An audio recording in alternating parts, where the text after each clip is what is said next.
ఈ మధ్య భార్య బాధ్యతలు ఎక్కువైపోయారు. భార్య హింసిస్తూ హేళన చేస్తూ ఆ భార్య గృహహింస కట్నం వేధింపుల కోసం కేసు పెట్టింది. ఎందుకో తెలుసా? బట్టతల. భర్తకి బట్టతల వచ్చిందని అక్కడికి కొన్ని రోజులు జైలు జీవితం గడిపి వచ్చాడు.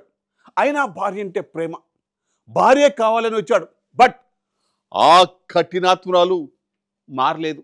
ఈసుమంత మార్పు రాలేదు.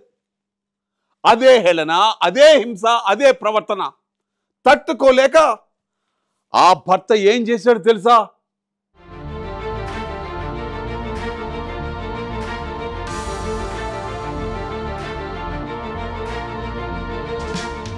భార్య వేధింపులు భరించలేక ఓ భర్త ఆత్మహత్య చేసుకున్న దారుణ ఘటన కర్ణాటకలో చోటు చేసుకుంది. చామరాజనగర తాలూకాలోని ఊడిగాలలో పరమశివమూర్తి అనే వ్యక్తికి మమత్తో 2 ఏళ్ల కిందట వివాహం జరిగింది. పరమశివమూర్తి లారీ డ్రైవర్గా పనిచేస్తూ జీవనం సాగిస్తున్నాడు.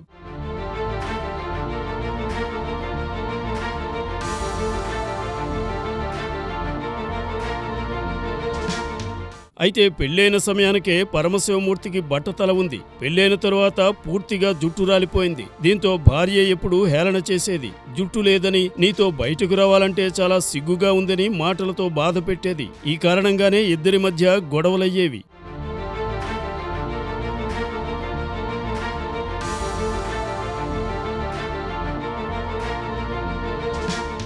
ఈ క్రమంలో భార్య అతనిపై గృహహింస, కట్నం వేధింపుల కేసు కూడా పెట్టింది. కొన్ని రోజులు జైల్లో ఉన్న అతను ఇటీవల ఇంటికి వచ్చాడు. ఇంతలో భార్య సోషల్ మీడియాలో సింగిల్ అని పెట్టిన స్టేటస్ చూసి ఇంకా ఆవేదన చెంది ఉరివేసుకుని ఆత్మహత్య చేసుకున్నాడు.